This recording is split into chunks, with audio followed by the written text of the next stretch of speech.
वैष्णव धर्म में एक और संकल्पना पाई जाती है, आप उसको सिद्धांत भी कह सकते हैं, और वह है चतुर्व्यूह सिद्धांत, जो कि बहुत महत्वपूर्ण है। अब हम लोग चतुर्व्यूह सिद्धांत के बारे में बात करेंगे।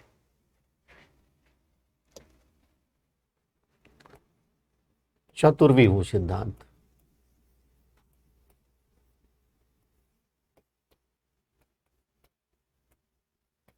इसमें क्या बात करने वाले हैं?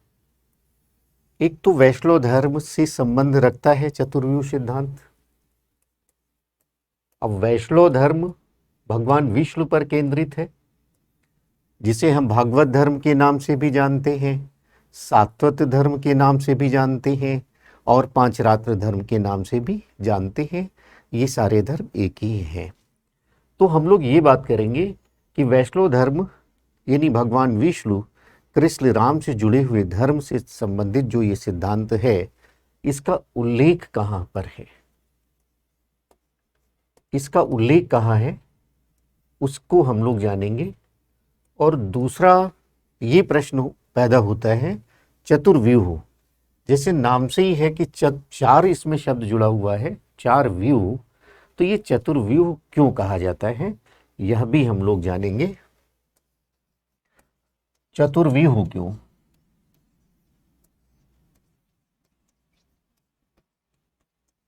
और इसकी और जो खास खास बातें हैं, कुछ जो विशेषताएं हैं, उनको हम लोग जान लेंगे। जहां तक इसके उल्लेख का प्रश्न है, तो इसका उल्लेख, चतुर्व्यूह सिद्धांत का उल्लेख हमें महाभारत से प्राप्त होता है।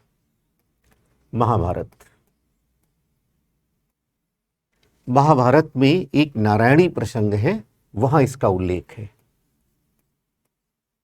नारायणी प्रसंग, जिसमें नारायण के बारे में, उनके शिष्य के बारे में साफ साफ लिख लीजिए, नारायणी प्रसंग, जिसमें नारायण के बारे में, उनके शिष्यों के बारे में, जिन्हें पांचरात्र कहते हैं, उसकी चर्चा है। इसके अलावा ब्रह्मसूत्र में इसका उल्लेख है। चतुर्व्यूह में भगवान कृष्ण के अलावा, जिनको वासुदेव भी कहते हैं, वसुदेव यानी पिता, उनके पुत्र वासुदेव, उनके साथ साथ जो चार अन्य लोगों की पूजा हो रही है, उसमें एक संकर्षण है। संकर्षण यानी बलराम। अक्सर वनडे एग्जाम में, ऑब्जेक्टिव टाइप एग्जाम में ऐसा पूछा जाता है, संकर्षण कौन है, तो बलराम। अर्थशास्त्र एक आपने पढ़ा होगा हिस्ट्री में, अर्थशास्त्र में भी संकर्षण के उपासकों का उल्लेख है। कौटिल्य के अर्थशास्त्र में भी संकर्षण के उपासकों का उल्लेख है।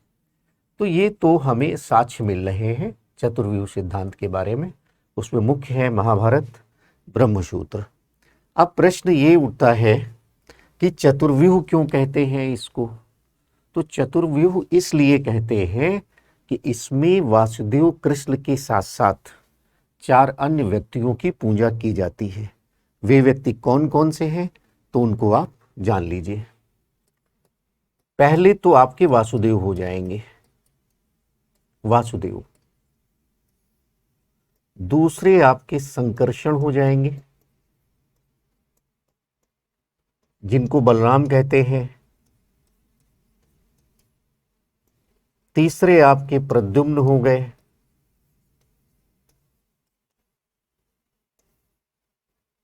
प्रद्युम्न। चौथे आपके सांब हो गए,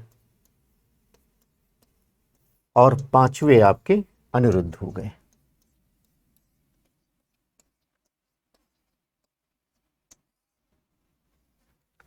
तो वासुदेव कृष्ण के साथ साथ चार अन्य व्यक्तियों की पूजा होती है, संकर्षण, बलराम, प्रद्युम्न, सांब और अनिरुद्ध। तो इसलिए इसको चतुर्व्यूह कहा जाता है, यानी भगवान कृष्ण को मिलाकर के 5 लोग हो जाते हैं, इसलिए इसको पंचवीर पूजा भी कहते हैं। चतुर्व्यूह सिद्धांत का एक और नाम हो जाता है पंचवीर पूजा, ये भी आप लिख लीजिए। अगर आपसे पंचवीर पूजा की बात की जा रही है तो यही है, या इसको वीर पूजा भी कहते हैं, वीर पूजा। पंचवीरों के बारे में, चतुर्व्यूह सिद्धांत के बारे में हमने लिटरेरी एविडेंसेस के बारे में बात किया है। एक आर्कियोलॉजी से जुड़ा हुआ एविडेंस है।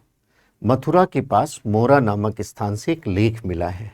मथुरा के पास मोरा नामक स्थान से,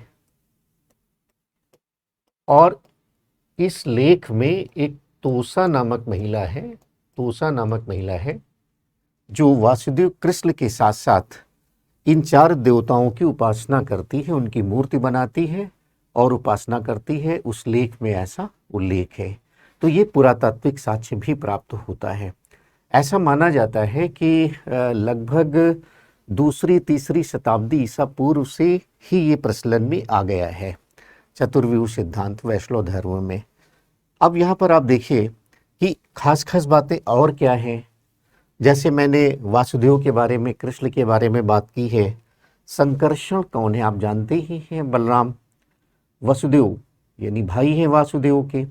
वसुदेव के रोहिणी से उत्पन्न पुत्र हैं, यानी वसुदेव और रोहिणी से उत्पन्न पुत्र हैं।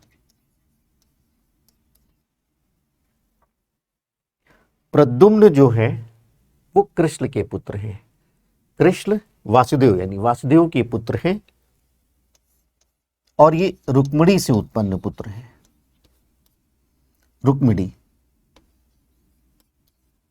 रुक्मिणी से उत्पन्न पुत्र हैं। सांब कृष्ण के जाम्बवंती से उत्पन्न पुत्र हैं।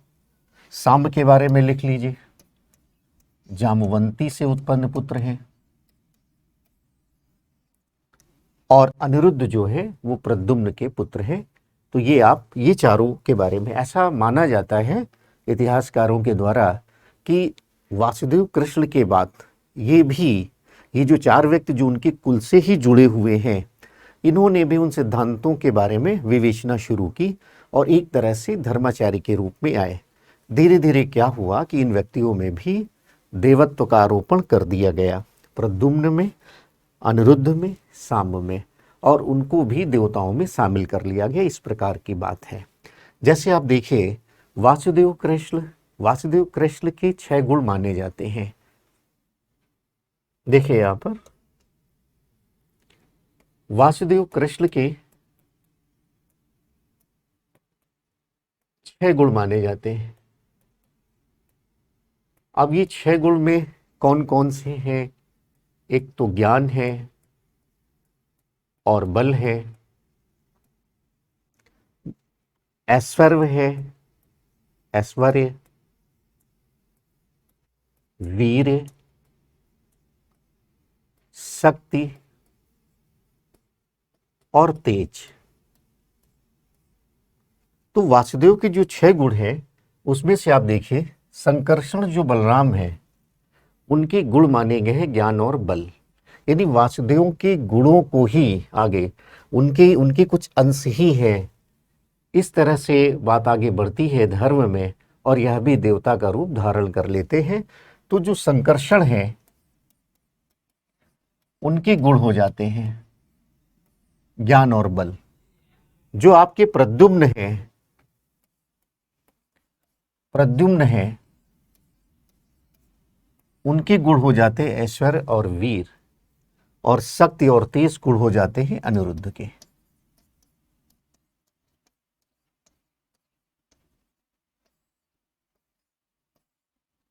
यहां पर संकर्षण जो बलराम है, जिसका आप बलराम के रूप में याद रखेंगे, वो जीव के प्रतीक माने जाते हैं। जीव के प्रतीक। प्रद्युम्न जो है वो मन और बुद्धि के प्रतीक माने जाते हैं। मन के प्रतीक, बुद्धि के प्रतीक। और जो अनिरुद्ध है ये अहंकार के प्रतीक माने जाते हैं। अहंकार के प्रतीक माने जाते हैं।